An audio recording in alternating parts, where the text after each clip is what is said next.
What's up, everybody? Happy Friday to you.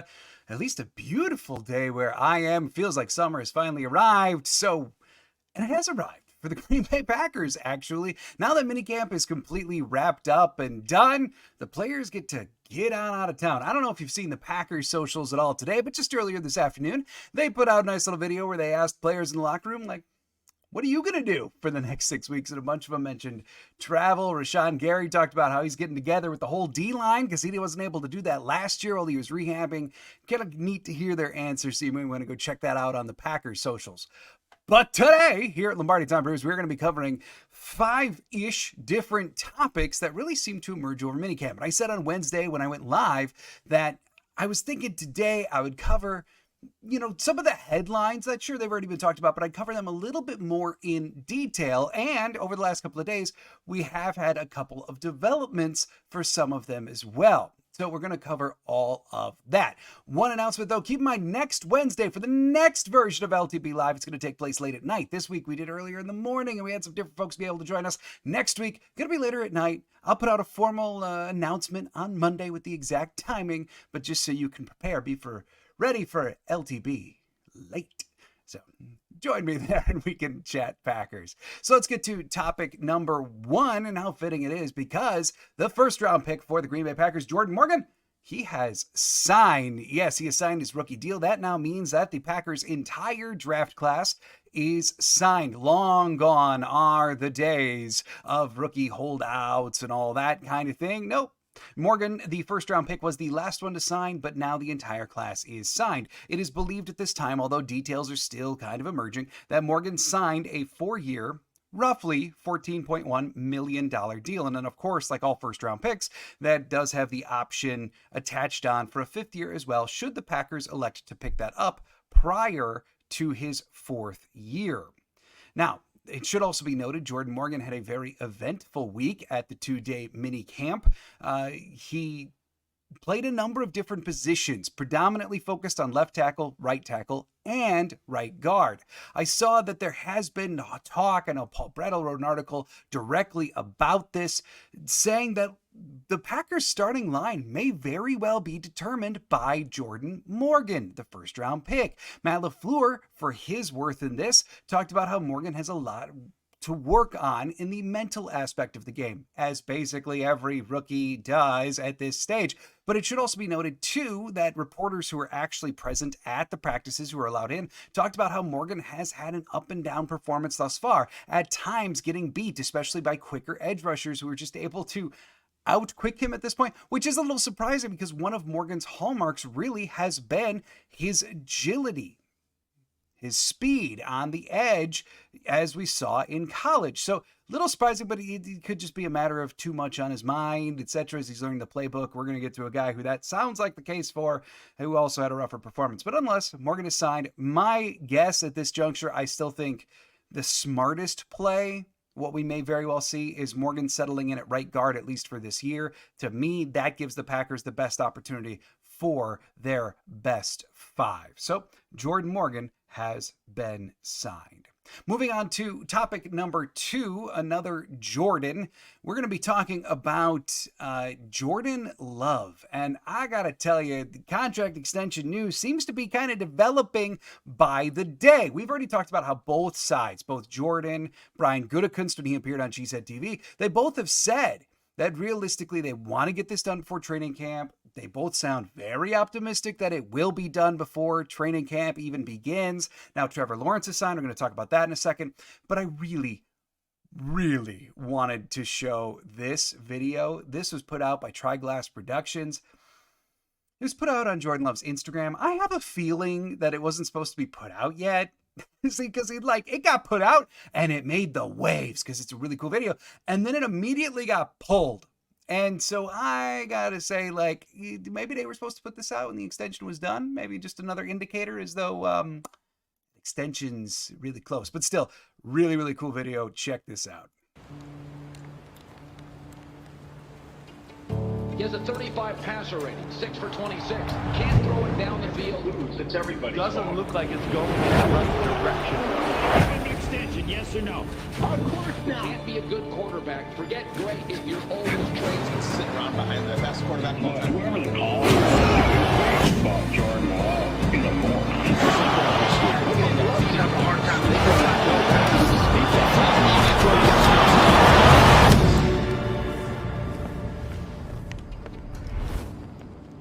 The verdict is in.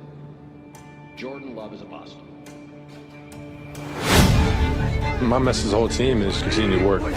Take it day by day. He's got it! Touchdown! We faced a lot of adversity. Just keep battling, keep chopping. I don't think there's anybody in here that want to go to war this week. For the end zone! Caught! Touchdown! Green Bay is going to handle That is the most resilient performance I've ever seen in my life. The Green Bay Packers got people believing in this team. They got people believing in Jordan Love. Packers win!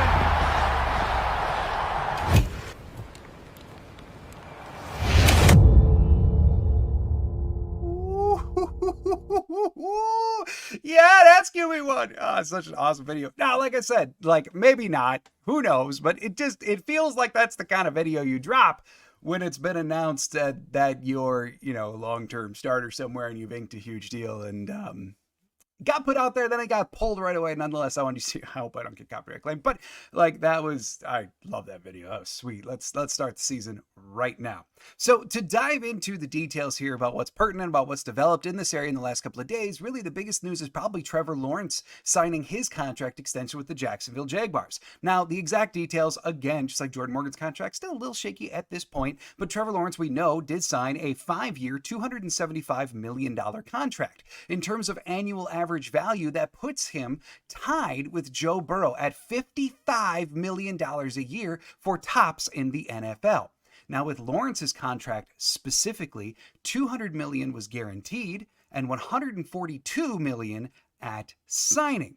So, the immediate reaction from a lot of Packer people was, Trevor Lawrence just got that. And Lawrence has been, considering the generational prospect that he was supposed to be at a quarterback, has been most times disappointing for Jacksonville. Like, yeah, he's a fine quarterback, but he hasn't exactly set the world on fire or anything. And he's getting tied with Burrow at 55, 5, 275, 200 guaranteed. Jordan Love just got richer.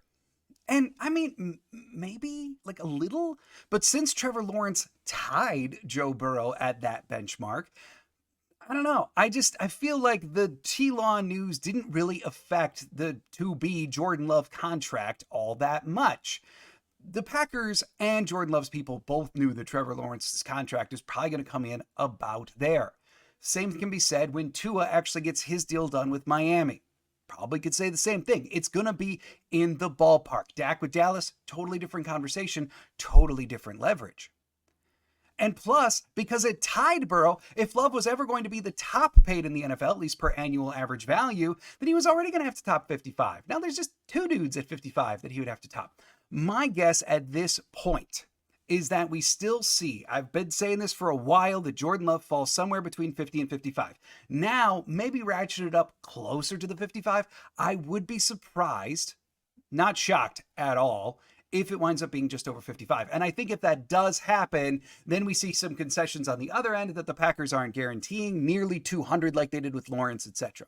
One thing we can say for sure is that the Packers, in order to secure a 25-year-old quarterback who absolutely lit up the league in the second half, who they're looking to lock in, who they are all in on, the Packers are probably going to have to step outside some of their typical contract standards that date all the way back to Andrew Brandt being the executive VP of finance. And that includes guaranteeing money past year one. Also, in terms of guarantees in total, the Packers really historically love to sit somewhere between 25 and 35% of the contract guaranteed. Probably going to have to exceed that a little bit as well. And I know that may bring some nervousness, especially because we just got out of having Aaron Rodgers, the top paid player. Now we're just going to hand it to we're going to be in cap purgatory forever because we just go from great QB to great QB.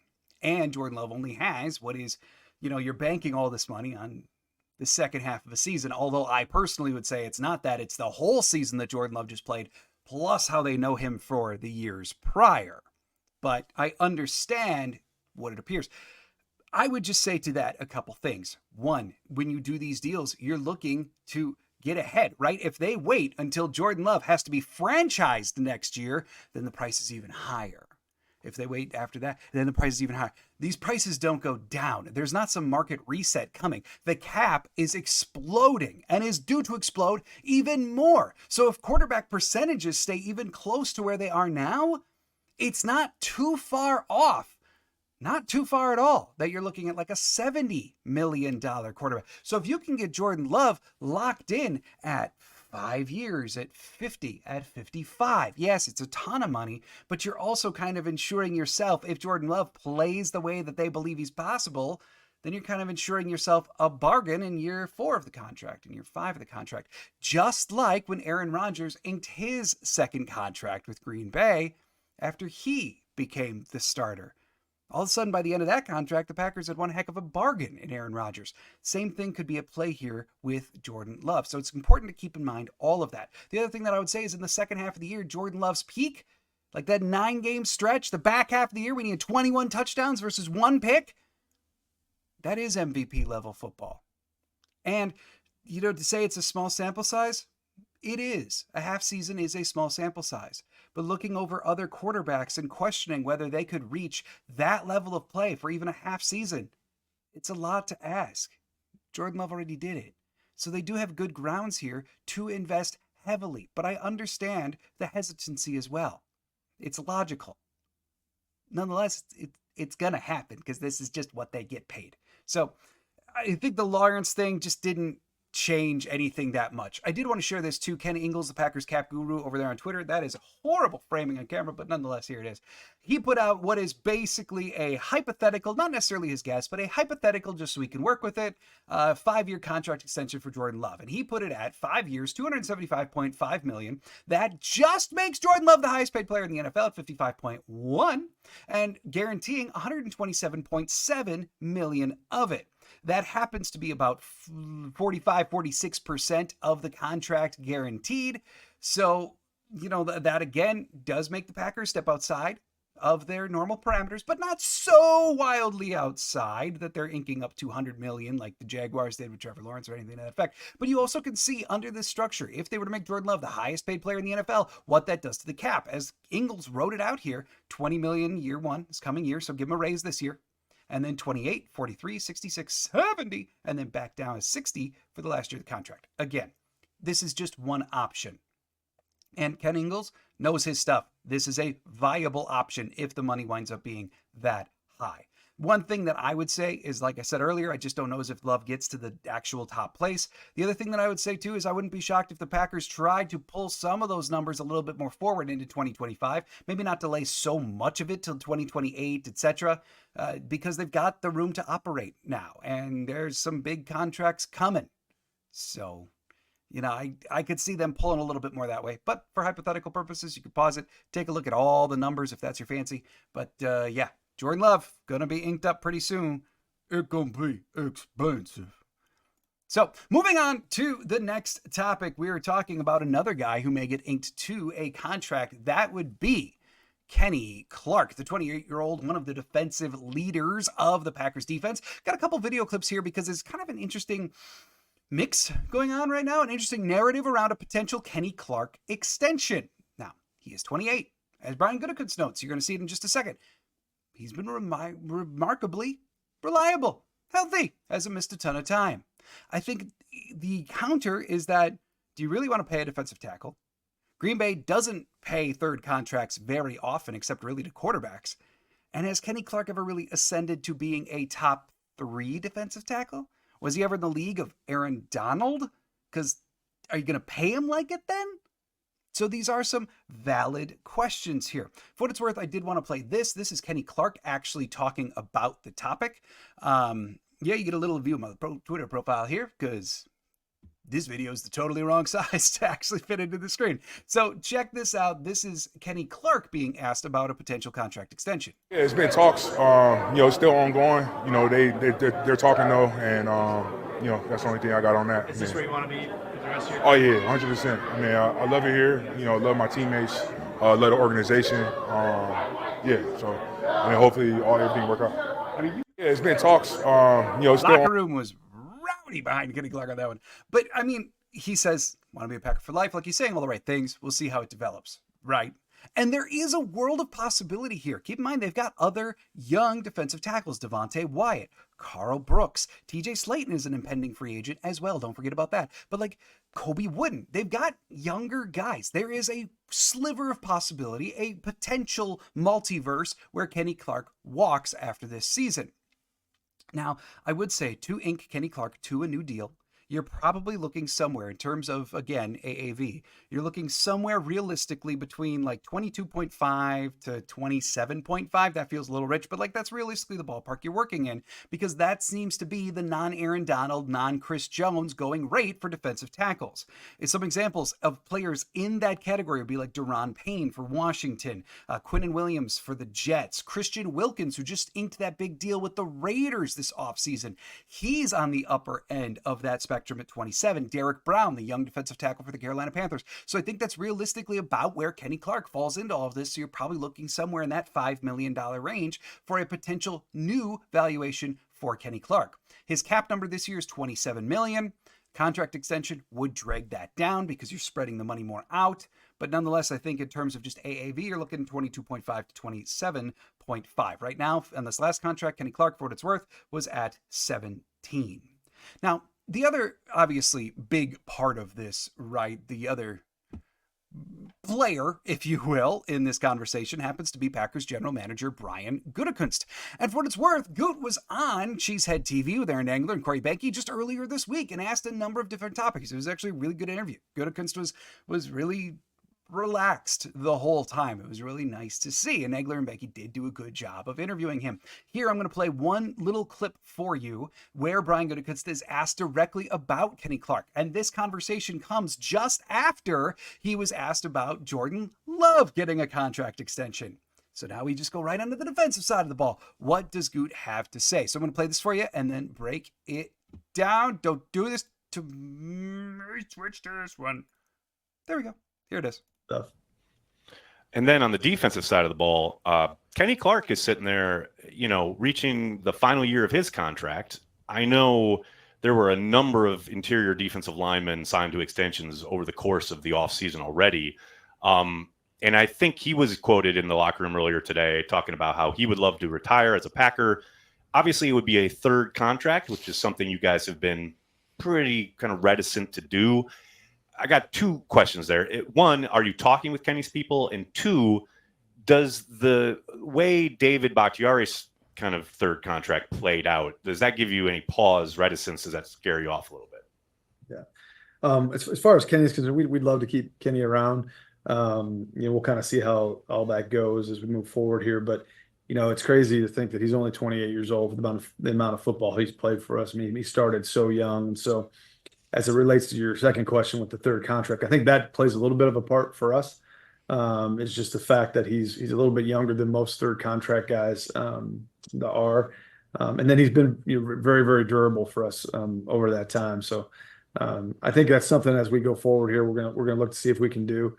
Again, I think it's all got to fit, and certainly Jordan's contract, getting that done and kind of knowing how that is structured and how that sits over the next few years will be important. But Kenny still playing at a very, very high level, one of our team leaders. We'd certainly like to have him around for a number of years.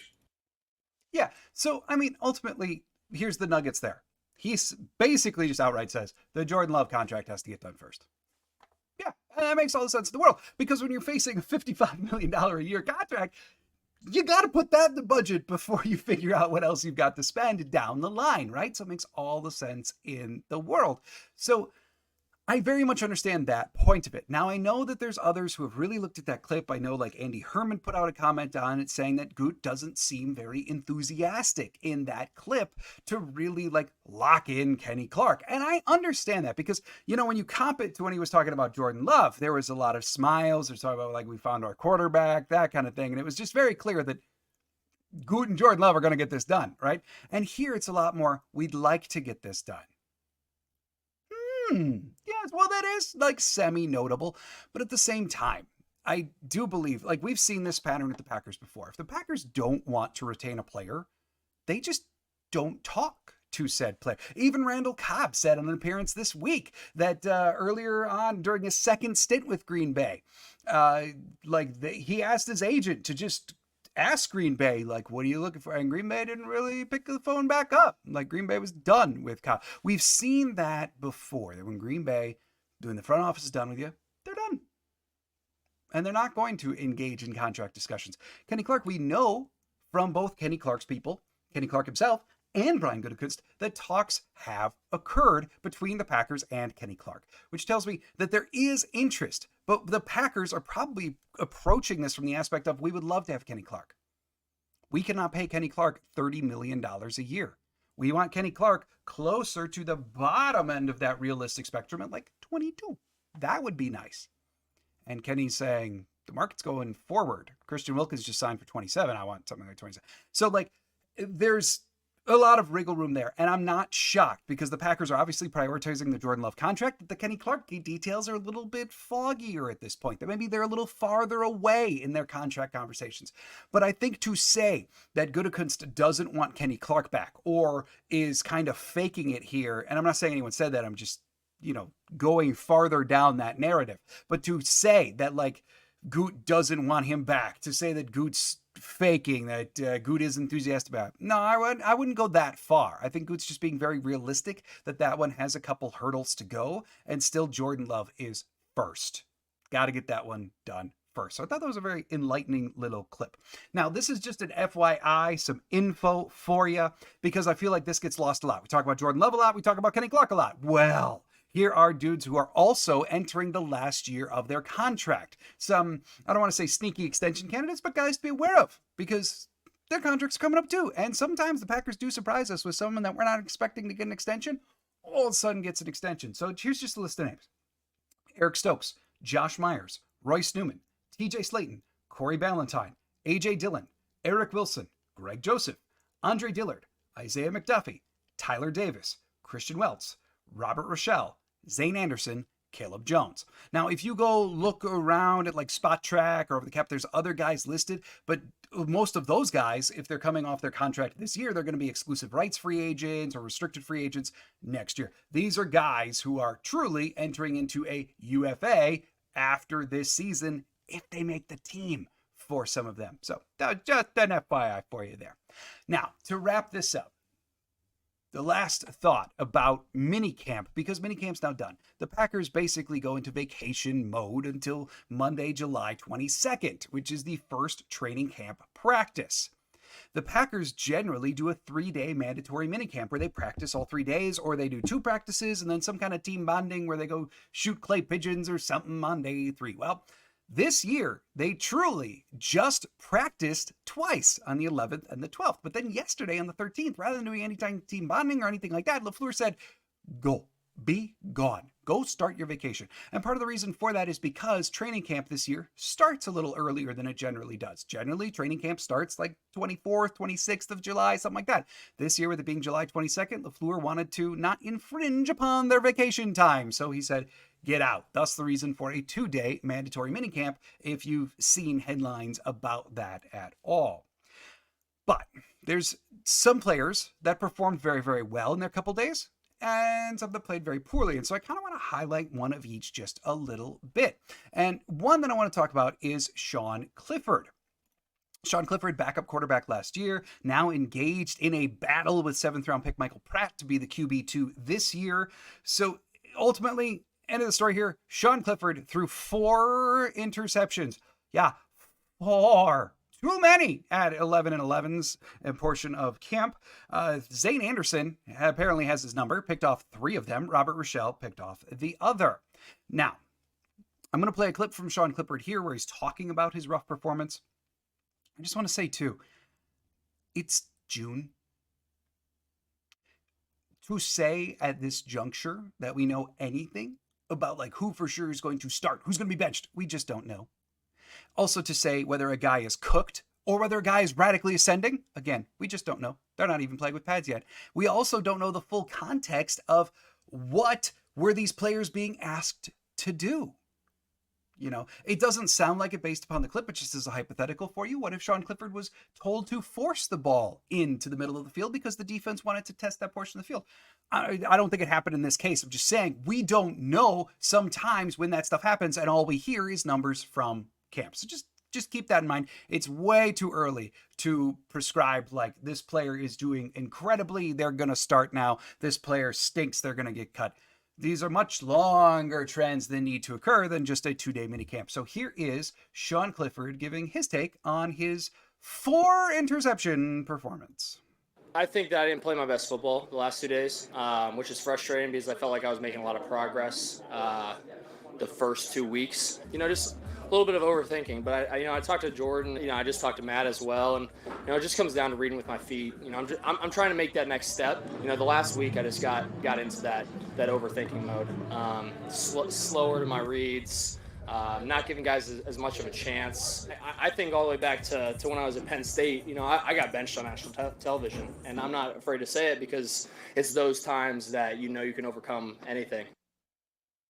So there is the Clifford clip. I just thought it was a nice little clip, and part of it kind of shows the character that John Clifford's like been renowned for in his time in Green Bay. Also noteworthy, though, Michael Pratt has looked really good over the last couple of days. I've also seen some tweets out there from the credential reporters on site talking about like how Pratt's leadership is very, very evident. Constantly taking blame for misplaced throws if they occur, that kind of thing. So this is going to be a very, very, very interesting battle throughout the course of camp. I would just say don't go too far in assigning things based off of minicamp. Same thing, flip of the coin with the other guy. I saw a user bite me, talked about Zane Anderson a bit, wanted me to talk on Zane Anderson. And yeah, I got no problem with that. Zane Anderson did have a very strong minicamp performance. 3 interceptions off of Sean Clifford, like I talked about. But kind of the same flip of the coin, even for guys who are excelling incredibly well. Doesn't mean we shoot them up the depth chart until it becomes a much longer trend. For Zane Anderson, to his credit, he had a great day. But there's also been a reason why so far over the course of his career, he was a 2021 UDFA, why he hasn't really played a lot on defense for either the Chiefs, the Bills, or the Packers to this juncture. He's been around, and every single time he's been really, and this is not to minimize his contributions, it's just true, he hasn't been more than just kind of a special teams ace. He was brought in Green Bay to be basically a Dallin Levin replacement, to be a special teamer. And I would think that that's where he's going to stay because I'm just not sure that he's going to go from safety 7 on the depth chart right now all the way up to making the roster. Because keep in mind, Brian Gutekunst has already said, realistically right now, Javon Bullard is the other safety starting opposite Xavier McKinney. And then you have McKinney. But plus, thus far throughout the offseason program, Anthony Johnson Jr., last year's 7th round pick, he's been with the ones all the time next to Xavier McKinney thus far. So Anthony Johnson Jr. is there. Plus, then you've got your other draft picks in Williams, Oladapo. That's already 5 safeties right there. If the Packers keep 6, is Benny Sapp in the conversation? Zane Anderson is there. But in order to garner significant playing time on defense, we are going to have to see some great contributions. And I went back and I double-checked Zane Anderson's scouting reports, even from college. And, like, ball skills, reading the quarterback were some weaknesses, at least at that time. Maybe Zane Anderson has made this incredible launch forward. Maybe. But we do have to wait for a much longer track record. Just like to say Sean Clifford can't throw a football anymore. We got to wait a lot longer before we can declare with any type of certainty. But, as always, there are things to keep an eye on. So thanks everyone for joining me here at Lombardi Time Brews. I do hope that you have an absolutely fantastic weekend. I'll see you on Monday. And don't forget, late night LTB next Wednesday. I'll put out an exact announcement on Monday. Have a great weekend, everybody. And as always, go Pack Go.